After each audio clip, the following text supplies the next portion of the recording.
Hey, Circle of Hope pastors are here. We're doing this Someone Asked video series where we try to answer succinctly questions that you ask us. We have Julie and Ben with us. Joshua's up in the Poconos. Rachel's out west with some glorious mountains. The question at hand today is, what do we do when God doesn't answer our prayers? Let's have some dialogue about that.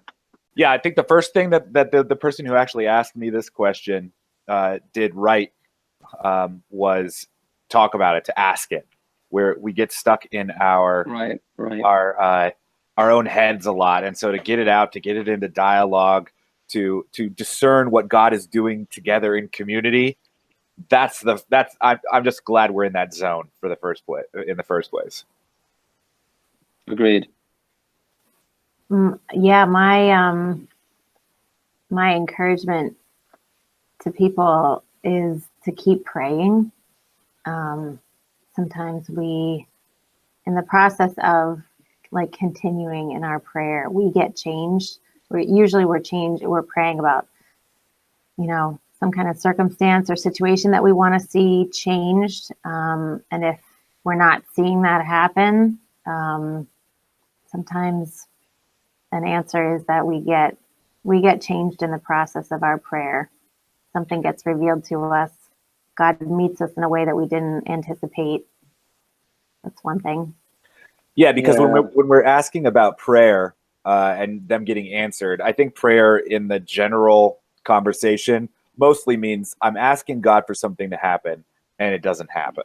I mean, there's lots of different other forms of prayer, but so that disappointment, I think, is universal. I mean, this is a universal question. We've probably even talked about it on the Someone Asked videocast before. But yeah, we got it. So far we've got talk about it, keep praying. What else, Johnny? I'm reminded of Jesus. He's in the garden. This is right before he dies. His disciples are sleeping. And he's asking God as he's sweating blood, can you take this cup from me? Can you give me another circumstance? He's stressed out about dying.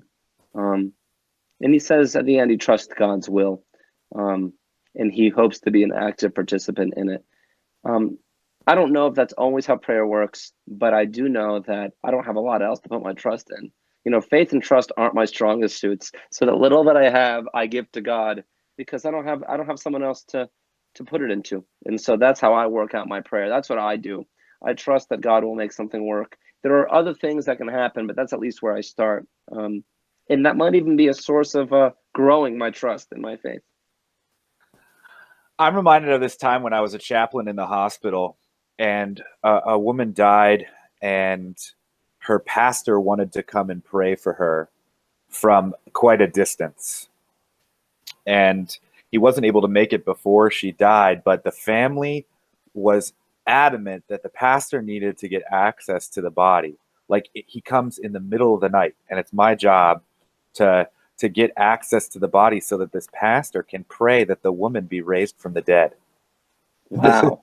It was like, okay, I'm honoring their tradition. They're kind of this real Pentecostal people. And it was really interesting because the people in the family were holding out hope. The woman was dead, but they weren't ready to grieve yet until the pastor came. And the pastor came and he prayed over the body in the name of Jesus Christ. And they waited. Nothing happened. And he kind of just shook his head and said, "No, it's not God's will this time." And then the family grieved, like explosive grief. They were so like, I don't know if I would advise that kind of, in that exact circumstance, but I've been inspired by that family ever since, that they were just holding on to this impossible hope until, it was, God got the final word or something. It's kind of an arresting story. I think it's like a parable that I got to live. That's pretty amazing. Yeah, that points to how powerful it can be to have other people praying with us and for us. So when we don't feel like when we don't see the answers to our prayers and even grow weary of praying ourselves, I surround myself with people who will pray with me and for me and can go to God on my behalf when I feel like I don't even have the words anymore. The Lord, that's right. The Lord assures us that he has overcome the world, but that we will still find trouble in it. When Paul is praying, he just has this something's wrong with Paul where he says he has a thorn in him, in his flesh, and he's not sure exactly what it means. And he's praying that God will take it away. And at the end, he concludes that God's grace is sufficient.